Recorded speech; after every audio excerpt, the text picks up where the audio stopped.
In the vast emptiness of space between the spiraling arms of the Milky Way, the human exploration vessel *Herald** drifted near the uncharted system of Delphini. Captain Mark Larson, a seasoned pilot and commander, peered at the star-studded void from the command bridge. "Anything on the scopes, Lieutenant Daniels?" Mark asked, his voice calm yet carrying an undercurrent of anticipation. Daniels, a young and eager officer, adjusted the sensors before replying.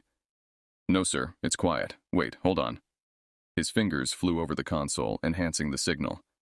"I've got something. It's big, moving towards us at a high velocity. Definitely not a comet. Sound general quarters, and get Dr. Jeremy Haynes up here. I need eyes on this now," Mark ordered. Within minutes, the bridge buzzed with activity. Dr. Haynes, the ship's lead scientist, joined Mark at the main viewport. The object, now visible to the naked eye, was a ship of monumental proportions, its design unlike anything humanity had crafted. As the alien vessel approached, a deep, resonant voice filled the Herald's communication channel. "Human craft, this is the dominance of the Jelk Federation. You are in a sector under our protection. Identify yourselves and state your purpose." Mark took a deep breath, stepping up to the communication panel. "This is Captain Mark Larson of the Earth vessel *Herald*. We are on a peaceful exploration mission. We mean no intrusion and seek only knowledge." There was a pause before the voice returned. "Your technology is primitive. Why should the Jelk Federation regard you as anything but inferior?" Before Mark could form a reply, Dr. Haynes whispered, "Let's show them some humility, maybe appeal to their ego." Mark nodded subtly and responded, "We acknowledge the superiority of your technology and wish to learn from your vast experience. We invite you to share your knowledge, that we might better understand the broader cosmos." Another silence followed, longer this time. When the Jelk spoke again, their tone had shifted subtly.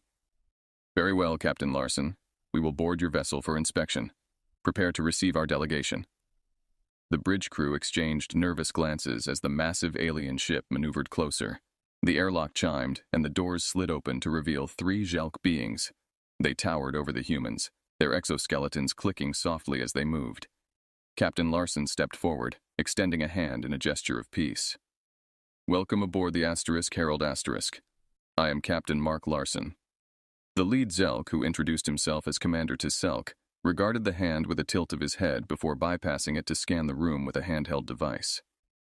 "Your reliance on projectile weapons is noted, inefficient and crude by our standards." Mark smiled tightly, masking his irritation. "They have served us well enough.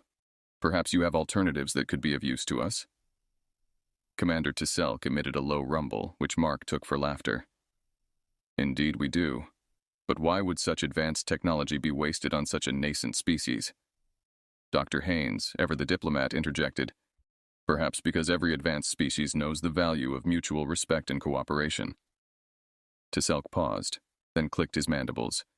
"We shall see, human. We shall see." As the aliens toured the *Herald*, Mark and his crew demonstrated their operations, from navigation to engineering. Despite the Jelk's condescending demeanor, the humans maintained a facade of cordiality, hoping to glean any knowledge they could from these powerful strangers. After the tour, as the Jelk delegation prepared to leave, Tiselk turned to Mark. "Your species may yet prove interesting, Captain Larson. We will observe your progress with curiosity." Watching the Jelk return to their ship, Mark felt a mix of relief and foreboding. "Dr. Haynes, keep an eye on them. I have a feeling this is just the beginning." "Agreed, Captain," Jeremy replied. "There's much to learn, and not all of it will be pleasant." As the alien ship departed, Mark stared into the depths of space, aware that the encounter had changed the course of human history. Now, more than ever, humanity needed to rise to the challenge. The cavernous halls of the Interstellar Council Chamber were filled with representatives from numerous star systems, a colorful spectrum of beings from across the galaxy. The chamber buzzed with alien dialects and the subtle movements of various life forms. In the center of this galaxy of diversity, the human delegation, led by Captain Mark Larson, felt starkly plain in their navy blue uniforms. As the session commenced, the Jelk delegation took the floor. Their spokesperson, a high-ranking official named Vizier, stood out with his iridescent exoskeleton reflecting the chamber's light. He addressed the assembly with a tone of unmistakable condescension. "Ladies, gentlemen, and beings of esteemed cultures, Vizier began, his voice echoing through the translators embedded in the chamber walls. Today we bring before you a matter of security concerning the emergent species, humans. He paused, allowing a holographic display to materialize above the floor. It showed various clips of Earth's military exercises, highlighting tanks, jets, and soldiers firing ballistic weapons. A murmur ran through the crowd as the primitive nature of human warfare became apparent. Vizier continued, "As you can see, the human race relies on antiquated technology that is not only inefficient but also hazardous in a cosmos that has long moved past such barbarity. Their so-called weapons are as dangerous to themselves as they are to their enemies." Captain Larson stood up, his face set in a stern expression. "If I may," he interjected, waiting for a nod from the Council's president before proceeding. "Our technology has indeed been developed under different circumstances than many of yours. Yet, it is effective for our needs and is being developed responsibly, with an acute awareness of our broader responsibilities to galactic peace." A ripple of laughter spread among some of the alien delegates. Vizier smiled thinly. "Is it responsible to cling to destructive methods when the rest of us have evolved towards more precise and controlled means? We invite Earth to abandon their primitive arms and seek assistance from the Jelk Federation to adopt superior technology." The proposal was a thinly veiled attempt to place Earth under Jelk control, and Larson was acutely aware of the trap. "We appreciate the concern and the offer," he replied, keeping his voice even. "However, we believe in the strength of our independence. We will advance at our own pace, on our own terms." Vizier's eyes narrowed slightly. "Do not mistake pride for wisdom, Captain Larson. The galaxy is not always a forgiving place for naivety." As the council adjourned, the human delegation was left with a palpable sense of isolation. Outside the chamber, Larson gathered his team. "Listen, everyone," he said, his voice low but firm. "We're not just here to defend our technology, but our right to choose our path. We need to accelerate our development programs. It's not just about matching their firepower anymore. It's about preserving our sovereignty." Back on Earth, Mark's words were already setting things in motion. Dr. Jeremy Haynes, who had remained on Earth, watched the Council's proceedings through a live feed. Shaking his head at the arrogance displayed by the Jelk, he turned to his team in the lab. "We've got our work cut out for us," Jeremy stated as he pulled up designs for enhanced weaponry. "Let's prove that our primitive guns aren't just relics." His team rallied around him, fueled by a renewed sense of urgency. They understood that the stakes were higher than ever, not just technological advancement, but a battle for the respect and future of humanity in the cosmos.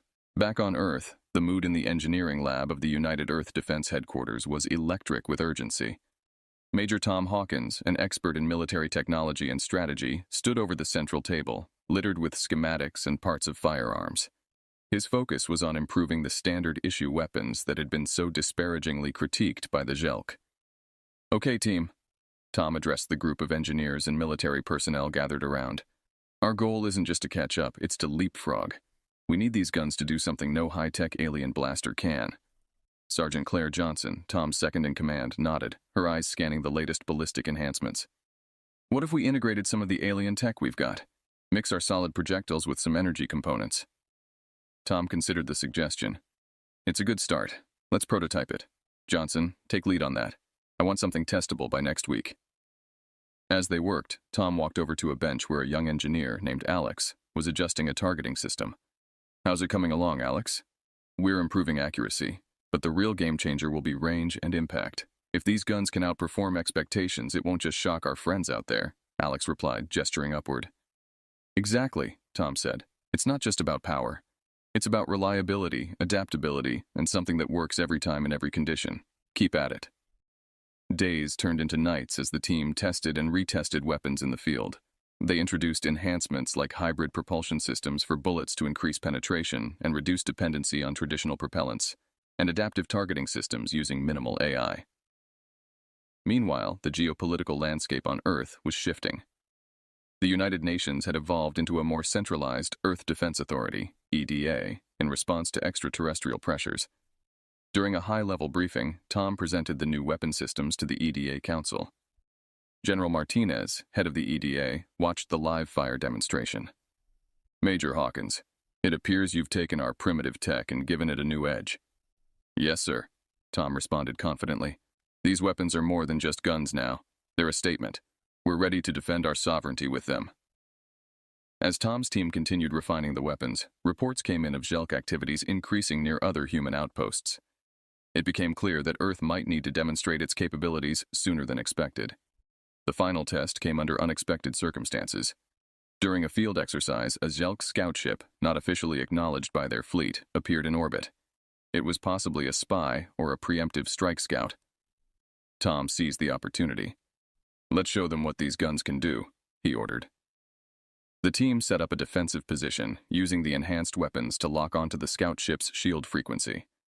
When they fired, the result was better than expected. The hybrid bullets, combined with precise targeting, bypassed the Jelk's shields, causing minor damage but enough to send a clear message. The scout ship retreated, broadcasting its surprise and distress. Tom watched as the alien vessel disappeared from their sensors. "Word will get back about what happened here," he mused aloud. "Let's hope it makes them think twice." Back at the lab, as the team celebrated, Tom looked at the reports streaming in from the encounter. They had managed to integrate human grit with alien technology effectively, but the real test of war loomed on the horizon. Yet this victory, however small, bolstered their resolve to protect Earth on their terms, with their technology, no matter the enemy. As tensions between Earth and the Jelk Federation simmered, Major Tom Hawkins and his team intensified their weapon enhancements, refining their designs and tactics for what seemed an inevitable conflict. The Earth Defense Authority, EDA, was on high alert, monitoring all Jelk movements near human territories.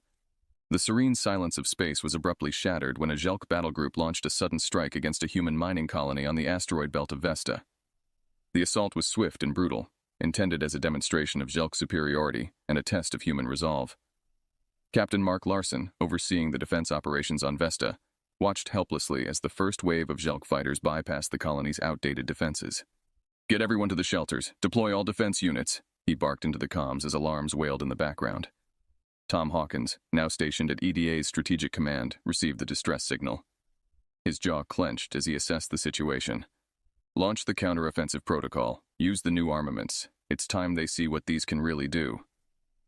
On Vesta, the human defenders rallied, armed with the latest weapons designed by Tom's team.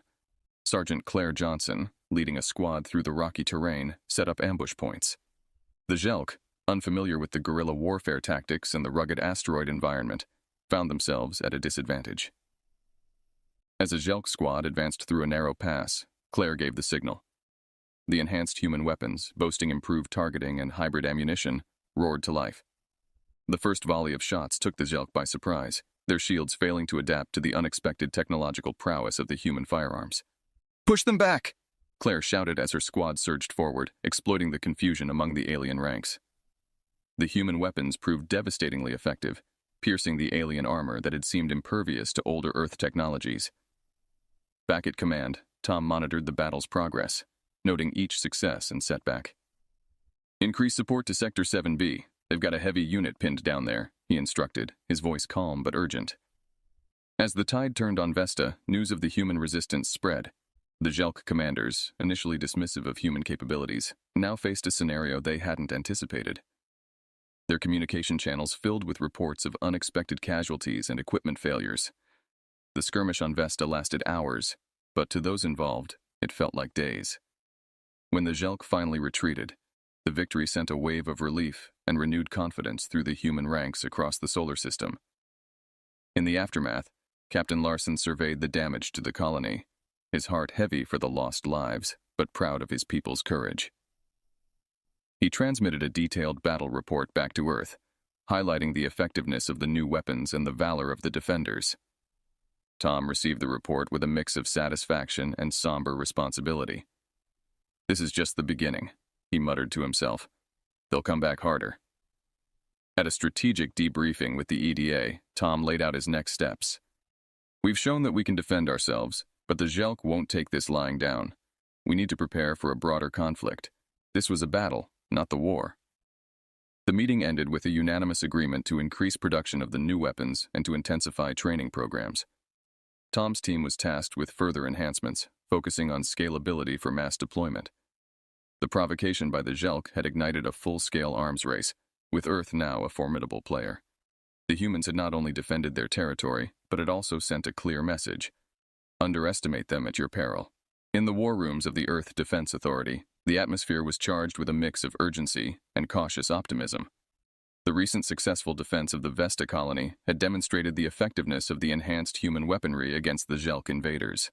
Major Tom Hawkins, the architect of the new weapon systems, was now regarded as a key figure in Earth's military strategy. Captain Mark Larson, fresh from his command duties at Vesta, joined Tom at EDA headquarters for a critical strategy session. "Tom, your weapons saved lives out there," Mark began, his voice tinged with both gratitude and exhaustion. "But we both know they'll be coming back with adjustments." Tom nodded, his expression serious. "We need to stay ahead. It's not just about refining what we have, it's about innovating further. We've seen they can adapt, and so must we." The discussion was interrupted by an urgent communication from an EDA listening post in the outer solar system. "Sir, we've detected a large Zelk fleet amassing beyond the Kuiper Belt. It looks like they're planning a major offensive." The news confirmed their worst fears. With the Zelk regrouping for a more significant assault, Earth's defenses would be truly tested. Tom and Mark, alongside EDA military strategists, quickly laid out a plan to fortify vulnerable outposts and reposition fleets to intercept the Zelk forces. As the preparations went into overdrive, Tom pushed his team to enhance the weapons further. Using data gathered from the skirmishes on Vesta, they worked tirelessly to increase the firepower and precision of the human arsenals. New prototypes of rifles and artillery that utilized a combination of kinetic and directed energy technology were soon ready for field testing. The turning point came during the Battle of Neptune's orbit. The Jelk fleet, emboldened by their supposed technological superiority, initiated a bold attack on the human defensive line. However, they were met with a barrage of the newly developed hybrid weapons that could pierce through their advanced shielding systems. In the thick of the battle, Captain Larson piloted his flagship, the Defiant Asterisk, into the heart of the conflict. With each pass, the ship's cannons, upgraded under Tom's supervision, released precise and devastating volleys against the Jelk warships. "Keep the pressure on them," Larson ordered, his voice a calm anchor amidst the chaos of war. On one of the smaller crafts, Sergeant Claire Johnson led a boarding party onto a Zelk destroyer using the confusion as cover. The close-quarters combat that ensued tested the limits of human bravery and the new weaponry. The hybrid guns, designed for maximum impact against Zelk armor, turned the tide, allowing Claire and her team to capture critical intelligence about the alien fleet's capabilities and planned maneuvers. This intelligence proved invaluable. With real-time data on enemy movements and vulnerabilities, the human forces adapted their tactics on the fly, targeting key Jelk ships and supply lines. Slowly but surely, the human forces began to push the Jelk fleet back. As the battle drew to a close, the Jelk were forced into a full retreat, their numbers significantly diminished and their morale shattered. The victory was celebrated across human-controlled space, a testament to their growing capability and resolve in the face of a superior enemy. Back at EDA headquarters, Tom and Mark reviewed the battle reports, their faces weary but satisfied. "We've shown them that we're not just survivors, we're contenders," Mark said, a proud smile breaking through his fatigue. Tom, ever the pragmatist, nodded in agreement but remained focused on the future. "This battle was in our favor, but the war isn't over. We keep improving, keep fighting. Let's make sure this victory is the turning point toward our ultimate success." The Battle of Neptune's orbit marked a new era in the war, one where humanity was no longer an underdog, but a formidable force capable of defending its place in the cosmos. After the decisive victory at Neptune's orbit, the mood among the Jelk leaders was grim. The defeat was not only a military setback, but also a blow to their perceived invulnerability and superiority. In the grand halls of the Jelk command ship, Supreme Commander Vlek convened an urgent meeting with his top advisors and strategists. "We underestimated the humans," Vlek admitted, his voice echoing with a mix of frustration and disbelief. "Their adaptability and rapid technological advancements have shifted the balance. We must reassess our position."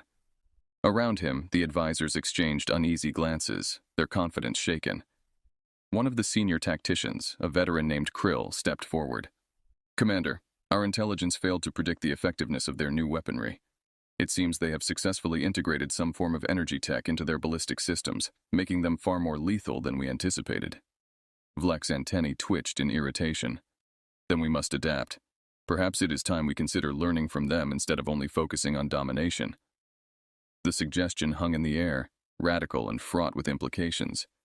The Zelk had always viewed themselves as the superior race, teachers and enforcers for lesser civilizations. To now consider learning from a species they had mocked was a bitter pill to swallow. Meanwhile on Earth, Major Tom Hawkins reviewed the latest intelligence reports detailing the disarray and retreat of the Zelk forces. The human victory had given them a much-needed respite, and Tom was determined to use this time to further enhance their defenses and offensive capabilities. In his office, Tom met with Captain Mark Larson and Sergeant Claire Johnson, who had been instrumental in the recent victory. "We've got them on the back foot, but we can't let up now. We need to be ready for whatever they throw at us next," Tom stated, his strategy clear. Mark nodded in agreement. "We should also be prepared for the possibility they might seek a ceasefire or even negotiations. Their pride is wounded, but they're not foolish." Claire, reviewing the captured Zelk tech, added, "Their technology still has a lot to teach us. If they do come asking for peace, maybe there's a way to turn that to our advantage." Back on the Zelk command ship, the mood had shifted from disbelief to a cautious curiosity. Vlek, having considered his options, decided on a course of action that few could have predicted. "Prepare a diplomatic envoy," he instructed Krill. "We will extend an offer to the humans. It's time we learn from our mistakes, and from them." The envoy arrived at Earth with messages of truce and a request for a diplomatic meeting. The Earth Defense Authority was wary but saw the potential benefits of such an engagement. Tom, skeptical but open to possibilities, was selected to meet with the Zelk representatives. The meeting took place on a neutral space station, orbiting a deserted planet. As Tom entered the negotiation room, he was met by Vlek and his advisors. The tension was palpable, but both sides acknowledged the necessity of dialogue. Vlek was the first to speak. "Major Hawkins, your people have shown great prowess and courage. We have much to learn from each other. We propose a technology exchange and a mutual defense pact." Tom listened intently, aware of the historic weight of the moment. "Commander Vlek, Earth values its sovereignty and the safety of its people above all. We're open to discussions, but our independence is non-negotiable." As the talks continued, both sides tentatively explored the terms of a potential agreement. Earth could gain access to advanced Zelk technology, while the Zelk could learn from the human innovations that had bested them in battle. This humbling of the once arrogant Zelk marked a new chapter in interstellar relations. The negotiations would be long and complex, but for the first time, humanity stood on equal footing with one of the galaxy's most powerful races, ready to dictate their future on their own terms. In the stark metallic conference room aboard the Zelk flagship, the air was thick with tension and anticipation. Major Tom Hawkins sat across from Supreme Commander Vlek, each flanked by their advisors and technical experts. The negotiations, facilitated by advanced translation technologies, were about to reshape the future relations between Earth and the Zelk Federation. Vlek opened the discussion with a formal acknowledgement of the new reality. "Major Hawkins, the recent conflicts have proven your species' capability and resolve. We believe that a partnership could be mutually beneficial, rather than continuing this costly confrontation." Tom, mindful of the strategic implications, responded carefully. "Commander Vlek, Earth is indeed interested in ensuring peace and advancing our technological capabilities. However, any agreement must respect our sovereignty and guarantee our security." The Zelk delegation presented their proposal. A detailed plan for technology exchange and cooperation in policing the volatile regions of the galaxy. In return, they requested access to the human-developed hybrid weaponry technology and a pledge of non-aggression. Tom listened intently, occasionally glancing at his team for their silent input. After a brief recess to confer privately with his advisors, including Captain Mark Larson and Sergeant Claire Johnson, Tom returned to the table with a counter-proposal. "We appreciate the spirit of your proposal, Commander. However, Earth will maintain control over our weaponry technology. We can offer instead to collaborate on defensive strategies and share insights into our propulsion and energy efficiency enhancements." Vlek's antennae twitched, a sign of his discomfort at the counteroffer. The Zelk had hoped to gain full access to the human weaponry systems that had proven effective against their technology. Nevertheless, Vlek recognized the importance of forging an alliance. "Major Hawkins, your terms are unexpectedly cautious. We hoped for more open sharing, but we understand your reservations. Let us then focus on areas where our interests align more closely." As the negotiations continued, both parties outlined areas for collaboration, including joint operations against piracy and smuggling in less secure sectors of space. research partnerships in non-weaponry technologies, and exchange programs for scientists and engineers. The talks stretched over several days, with each side carefully weighing the benefits and risks. News of the negotiations led to a mix of optimism and skepticism back on Earth. The public, having endured the fear of subjugation, now pondered the possibility of peaceful coexistence and collaboration. Finally, after intense discussions and compromises, a framework agreement was reached. Tom and Vlek signed the accord, which was broadcast across human and Jelk territories, marking a historic moment of reconciliation and forward-looking cooperation. As the Jelk delegation prepared to leave, Vlek approached Tom, extending a hand, a gesture he had learned from his human counterparts. "Major Hawkins, may this be the beginning of a lasting peace and prosperity for both our peoples." Tom shook his hand, a symbol of mutual respect forged in the fires of conflict.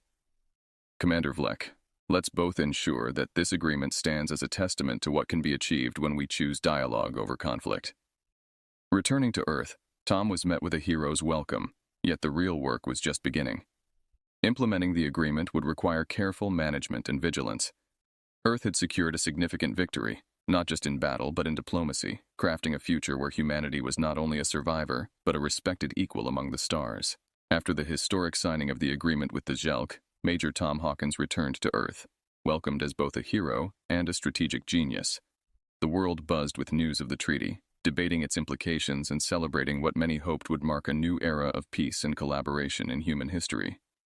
Tom, however, carried a quiet solemnity amidst the celebrations.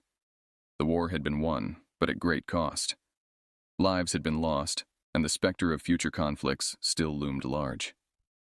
As he sat in his office at the Earth Defense Authority, Tom reviewed reports of the ongoing integration and cooperation efforts with the Jelk. His thoughts drifted to the friends and comrades who hadn't lived to see this day. Captain Mark Larson joined him, bearing the latest updates on the joint operations outlined in the treaty. "The Zelk are holding up their end so far, Tom," Mark reported. "Joint patrols are underway, and our tech exchange program starts next month." Tom nodded, taking in the information. "It's a start, Mark, but keep a close eye on everything. Trust is earned in drops and lost in buckets." Mark smiled, understanding Tom's caution. "Always, Tom. We'll keep our guard up." In the following weeks, Tom visited various training and research facilities, overseeing the implementation of the treaty's terms. He watched young officers and engineers work alongside Jelk counterparts, their initial wariness giving way to cautious respect and collaboration. Yet, he remained vigilant, aware that the alliance's stability depended on both parties' continued goodwill and adherence to the agreement. One day, while reviewing the progress at a joint research center, Tom was approached by Sergeant Claire Johnson, who now played a crucial role in overseeing the integration of Jelk and human defense systems. "Major, there's something you should see," she said, leading him to a lab where a group of human and Jelk scientists were engaged in a heated but friendly debate over a new energy propulsion system. Watching the exchange, Tom felt a stirring of hope. This collaboration might be the true victory, he thought. "Looks like they're getting along," he remarked. "They are," Claire replied. "And they're making progress faster than we anticipated. Maybe, just maybe, this can work." As months turned into years, the galaxy watched as Earth and the Jelk Federation not only adhered to their treaty, but also grew their partnership, setting a precedent for other species and nations. Tom, ever the strategist, never stopped planning and preparing for any possible future conflicts. But he also saw the value in the peace they had forged. At a commemoration ceremony marking the 5th anniversary of the treaty, Tom was asked to speak. Standing before a crowd of humans and Jelk, he reflected on the journey. "Today, we celebrate not just a cessation of hostilities, but the beginning of understanding," Tom began. "We've learned that no species, no matter how powerful, has nothing left to learn, and that perhaps our greatest strength lies not in our weapons, but in our ability to bridge differences." The applause was thunderous, resonant with the hope of countless hearts across the galaxy. Later, alone with his thoughts, Tom looked out over the city, its skyline a testament to human resilience and innovation. The war had taught humanity many lessons, but the most enduring was that peace was not merely the absence of war, but the active, daily pursuit of better understanding and cooperation. As the sun set, casting long shadows and bathing the city in golden light, Tom felt a cautious optimism for the future. Humanity had not only survived, it had earned its place among the stars.